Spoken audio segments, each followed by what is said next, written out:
be a really quick video on how to get OBS set up, everything from your overlays to your OBS settings. I'm gonna show you how to set everything up and what my overlay scenes look like at the end. Let's get into it. So of course, all links are in the descriptions for all the things that we're gonna download here for today. But when you get into OBS, you're gonna come up to this blank scene here. You have your program monitor right here, and this is basically where everybody's gonna see your stream. And then down here, you're gonna see your sources and your scenes. Scenes are like a collection of sources that you can switch in between in the middle of your streams. So your sources are all the individual components that make up your stream. The audio mixer is where you're going to be able to control all the audio for your streams, and you can also control your monitoring for those audios so that you can hear whatever you're trying to hear and your stream can hear it, or you can mute the output. Your scene transitions is how your stream is going to transition between each one of your scenes when you change them. But once you get into OBS here, you want to go over to your settings and open that up. We're going to go straight to the streaming tab here, and this is where you're going to set up your customizations for where you want to stream. So for this drop down, there's a bunch of different places where you can go and stream. If you're streaming to Twitch, you just enter your stream key from your Twitch window, or you can connect your account and it will pop up a separate window where you log in. So if you're streaming to YouTube, it's the same. If you're streaming to Facebook Gaming, you're gonna wanna put your streaming key from your Facebook Gaming page into this box right here. And for anything else like TikTok or Kick, you wanna go to a custom setup. You wanna go ahead and enter the URL for that server and the stream key that Twitch or Kick provides you on your streaming page. If you're using anything like Restream.io, you know, they have the actual service here, so you can actually log in if you wanted to, or you can use your stream key that Restream.io gives you and enter that in here as well. All right, now we're gonna come out to output, and this is where the settings get really complicated and you want to dial these in nicely. First off, you're going to see it in simple mode here. You want to go ahead and switch this to advanced so that you get all your settings that you're looking for. We're going to be sticking in the streaming tab right here. So for your audio track, you want to go ahead and keep it on audio 1. That's the track that is going to be looking for your audio to be picked up by your stream. You can leave your audio encoder on the default settings. It might be different if you're on Mac. It might be different if you're on a different PC than I am, but I leave it here. The video encoder setting is very important. If you have a NVIDIA graphics card like I do, you want to use the NVIDIA NVENC H.264 encoder. If you have any other type of graphics card like an AMD graphics card, you want to go ahead and use that as the encoder. Always use your graphics as the encoder. You never want to use your CPU, which is the X264, unless you really don't have a choice and that's your only option. This setting right here is basically using your PC's CPU to encode all the video that's coming from your stream. It's very taxing and it might actually make your streams worse. But if this is the only option you have, then go ahead and use it. You want to go ahead and leave scale output unchecked. In encoder settings, you want to go ahead and leave the rate control at CBR, which is constant bit rate. So your bitrate is a really important number that you're gonna wanna have dialed in for your streams. This pretty much controls the quality of your stream and what resolution that you're pushing out to these platforms will be. So for example, if you're going to be streaming at 1080p 60 frames per second, you wanna have this somewhere between 6,000 kilobits per second or 8,000, which is what I prefer. But before you solidify those settings, you wanna make sure that your internet speeds, your upload speeds are a little bit more than what you're actually putting out in your bitrate. For example, if I'm doing 8,000 kilobits per second, I'm gonna wanna have somewhere between 8 megabits per second upload or 12 megabits per second upload. Most people have regular internet, like the standard package. You're probably pushing something like 6 to 10 upload speeds. Coming down and doing like a 6,000 for 1080p 60 frame per second streams would probably be your best bet. Now, if you're curious and you don't know where to go, like you don't know what your upload speeds are, it's a very simple Google search. You just type in speedtest.com and run your speeds basically on Google, just like this. I like to use this site here, speedtest.net. Basically, all you do is hit go and it'll run your speeds just like so. You just look at your upload speeds. If it's more than 10, you should be good for 1080p 60 frames per second. For your keyframe intervals, you want to go ahead and leave that at 2 seconds. For your preset, P6 is what I use. The stronger your PC, the lower you can go on the scale. So you can go to P7 and do the slowest. That's your best quality. And if you have like a mid-range PC or maybe even like a slower PC, you want to do either fast for low quality or medium for that medium quality settings. For your tuning, you want to go ahead and have that on high quality. For the multipass mode, you want to go ahead and put this on 2 passes, quarter resolutions. You can also put this on single pass if it's too pressing on your computer. You want to make sure your look ahead is unchecked and your psycho visual tuning is turned on. So you want to check that box. GPU at 0 and your B frames at 2. These are the basic output settings that pretty much everybody uses across the board, but if you're having any issues, you can always come in here and just tweak some of the settings and make it look a little bit more crispy if you need it to. So in audio, you want to go ahead and have your sample rate at 48 kilohertz and your channels in stereo. I usually leave all of these off because I like to do everything manually. All right, in video settings, you want to go ahead and have your base campus at 1920 by 1080. And you want to go ahead and have your output scale at the same. Now, if you're playing a game in 4K and you want to stream in 4K, you can definitely do that and change your canvas size and your output size to 4K. Or you can have your base canvas at 4K and downscale it to 1080p. You want to have your downscale filter at bicubic and your frame rates per second, depending on, what you're doing. If you're streaming at 720, 30 frames per second, then this obviously needs to go to 30 frames per second. But if you're streaming at 60 frames per second, 60 frames per second is what you put there. So in hotkeys, this is basically your quick shortcut buttons to start up your stream or do a command in OBS. Basically how this works is if you want to start your stream, you go to your start stop stream and you want to enter any combination that you can remember to press, and that will start your stream. And if you want it to be a toggle, you just do the same command and it will stop and start your stream whenever you press this command here. And in the advanced, we're pretty much not going to touch any of this. If you want to copy what I have, then you can go ahead and do that right here. Once you have all your settings dialed in, you want to go ahead and hit apply. Make sure you do that because it's not going to save. If you don't, then hit OK. And now we can get into setting up your sources and your scenes. Cool. So you should already have a scene here, but if you wanted to add another one, you just hit this plus button, name it whatever you want, and now you have 2 scenes. So inside your first scene, we're going to go into sources, and the first thing we're going to add is our game capture. So depending on what you're actually capturing your game with, for me, it's a capture card. You want to go to your video capture devices. If you have a capture card, go ahead and hit OK. You want to go down to devices and find your game capture. For me, it is the 4K 60 Pro. That's inside my PC. You want to go ahead and click that. You can leave all these other settings the same as default. You want to hit OK, and there you have your game capture. So now you want to go ahead and add your audio input. This is going to be the audio that your stream hears through a mic, like which I'm using right here. You want to go down to this plus button, click the plus button, and add an audio input capture. Name it whatever you want. I'm going to call it mic. Hit OK. And then you want to go and find this device here. Don't leave it on default. Make sure you select the actual device that you're using.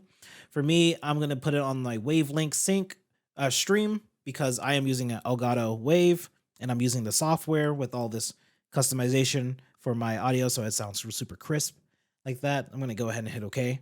And there we go. I have my audio here. You can see it's kind of loud down here. You can always monitor your audio and see what it sounds like by clicking these 3 dots here and going to Advanced Audio Properties. And then you can see all your audio properties here. You can also see the tracks that they're on. And this audio monitoring is very important here. This is how you can actually hear your stream and monitor what's going on so that you know what your stream is actually hearing. Or if you want, you can just listen to whatever you want and your sources, and your stream doesn't have to hear what's going on in those sources. For example, say I want to hear my gameplay, but I don't want my stream to hear my gameplay. I can do monitor only and mute output. And now I can hear the game, but the stream can't hear the game. Or I could do monitor output and output, or monitor and output. And that way I can hear the game and the stream can hear the game. Same goes with the audio here. So now I can hear my own voice, and you might hear it coming from my monitor over here, but that is me monitoring my voice as well as outputting to the stream. By default, all of these are off, and there's multiple reasons why you will want to turn them on and off. For example, if you're doing the remote play method that I teach on how to stream without a capture card, you will want to use this method of monitoring output are monitoring and outputting the audio so you can hear your game while you're also playing on the same monitor. So now we have your mic, now we have your gameplay. You want to go ahead and add your camera. So I'm assuming you have a webcam or something like that you're using. You want to go ahead and plug that into your PC and then go down and click the plus button. You want to come up to video capture device again. You want to call it camera or whatever you want to call it. Go ahead and hit OK. And then you want to go ahead and find the camera that you're using. For me, I'm using the camera that you guys see right here and it's connected with the cam link. So I'm going to do that. Once you have that, you will see that it's connected and showing up here. You hit OK. And now you have your camera set up. I'm trying to actually resize it, but I have to click it here. Yeah, there we go. And then I can resize it however I want. Set it over here. You know, there's a lot of different things you can do with it. The way I do this is, you know, I like to like crop it. So I'll right click down here and add a filter. And then I will add a effects filter and come over down here to crop and pan and add that. And then you can crop this however you want to crop it and make it so that it is like, you know, I like to do vertical. That's kind of like how I like to do 500, 500. And it puts me like in this nice little box here that's vertical and it's not taking up too much space. So you get like this cool shot here that I have. You can do that. There's so many different things you can do. Like OBS is completely open and it's like there's so many different settings you can do. Right now you can see that my camera actually, the mic on my camera is actually being picked up right now through OBS. I just throw that all the way down in the audio mixer so that the audio is not, you know, coming out there and it is muted. So from here, you can pretty much just start streaming and start doing your thing. So something I actually recommend that you do is add a full screen camera view. And if you want to keep it cropped, like I have like this vertical camera thing, there's a way you can do this without it like messing up. I'm going to show you how to do that. So first we're going to go down and add a new scene. We're going to call it full screen camera. And we're going to hit OK. And now on this scene, we're going to add that same camera source. So we're going to go in here and go to video capture. I actually spelled it wrong here, but whatever. Camera. And in this source, we're going to go ahead and take off that filter that we put on before. So we're just going to delete it, so that we have our full screen back. And so like this is our full screen camera now. This is the source that we're going to use that before. But if you go back to scene, you're going to see that the crop now is off on this and it's all messed up. If you want that vertical look, we're going to actually add it as a scene, as a new scene. So you're going to come down here. Actually, we're going to get rid of this. So we're just going to delete this. We're just going to get rid of that camera source because now it's here. We're going to go ahead and add a new scene. Call it game underscore camera, right? And this will be our game camera source. And all we're gonna do is come back in here, add a new video capture. We're gonna add that same camera source for our full screen in here. So you'll see it's here in full screen, but instead, how we're gonna get the filters on is we're gonna actually add the filters onto the scene. So you're gonna right click this, go to filters, and we're gonna add that crop onto this layer here.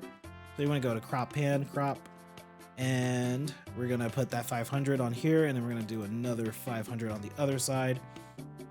Cool, and now you have your crop. Now you're gonna go back to your game capture scene right here, and you wanna add that source as a scene source, just like this. You're gonna add that. We're gonna add an existing one. We're gonna add the game camera one, and there you go. You have your vertical camera right here. And what's really cool is that you could actually now switch between the two sources without it freaking out on you, because it's gonna freak out if you just add the camera and then now you're doing the same source. It's gonna freak out and it's like, oh, I don't know which one to pull from. Now it totally works. So that's how you do that.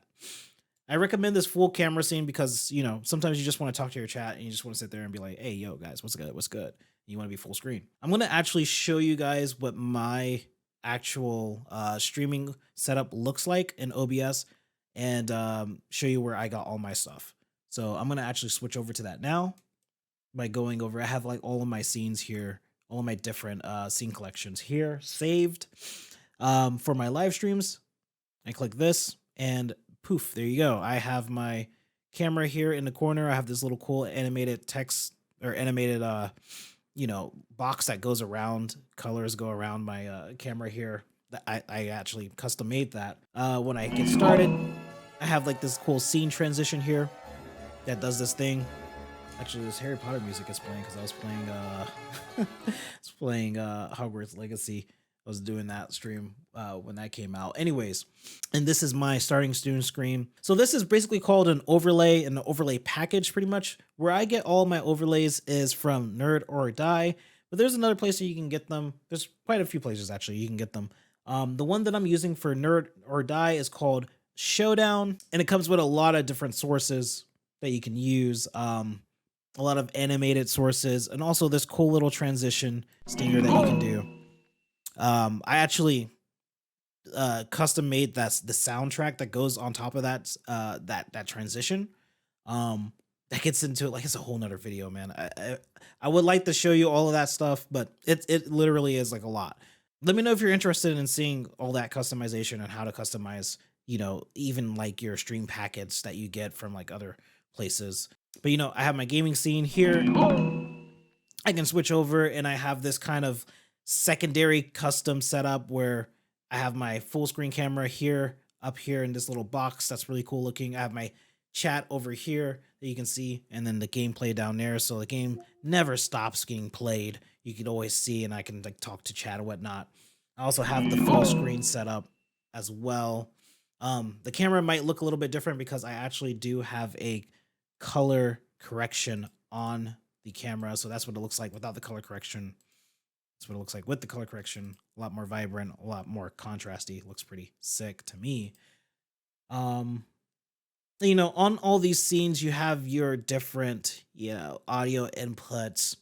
I also have media. So like I can play music while, chatting to the stream. And of course, the music is outputting, so it's super cool.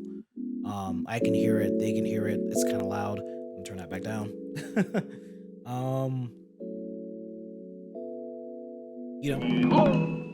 The bitrate back screen also has the same music playing over it. That's loud. Let me turn that down. God dang. We do it live, baby. We do it live. So what comes with these streaming packs usually is like a welcome page and like all your resources down below. When you import these into OBS, you will find that, they'll give you all the resources just like this in different scenes. What I like to do is I like to copy and paste these as their own scenes and just rename them up on top and then start customizing them. For example, I kind of took this just chatting scene and I kind of rearranged it and made it into this scene here where it's kind of like the boxes over here, the social media is underneath, you got the chat on the side and the timeline for the streams. And this is kind of like my just chatting window. Whenever I just want to chat during gameplay or like a pause, maybe I'm looking for a match or something like that. Console setup, there's a transparent chat here as well. Now to get those chat box to pop up, basically I use Stream Elements for all of my alerts and my chat box. You just log in, you set up your accounts, it pulls the chat from your streams and then puts them down there. I haven't figured out how to do it from restream.io, how to make it pull from there. You can also like have a restream.io kind of chat box as well on your streams. These are called browser sources, and the browser sources are pretty simple to set up. You basically come in here, hit the plus button, go to browser source, bam, you add a browser source. And as you can see, I have all my other browser sources down here listed. Stream Elements, the stream chat box, media requests. This is a whole nother thing. The PlayStation controller, so you can show your PS5 controller, your Xbox controller during your streams. And basically all how you set those up is whatever the browser or whatever the thing that you're using from like Stream Elements or whatever, they'll give you like this URL source and you just put the URL, copy and paste it and put it right here. It gets pretty complicated. It gets pretty complicated, but it's fun. It's fun. Like it's a lot to figure out. We can do multiple videos on this for sure. I just wanted to give like a kind of simple rundown of what everything you can do in OBS and how to set up everything. But that is it, guys. That is OBS for you. That's pretty much how I run OBS and how I recommend you guys should try to get into, you know, getting into OBS. If you're having any issues setting this up and you want me to see your setup completely and like get actually like hands-on with it and talk face to face with me, go ahead and jump on a call with me. You know, I'll help you set up your stream. Like and subscribe if you found this video valuable. And if you're wondering where to get overlays, where I got all my overlays and how to set those up exactly, I made a little video over here explaining exactly how to do that. Go ahead and check that out, and I'll see you guys over there.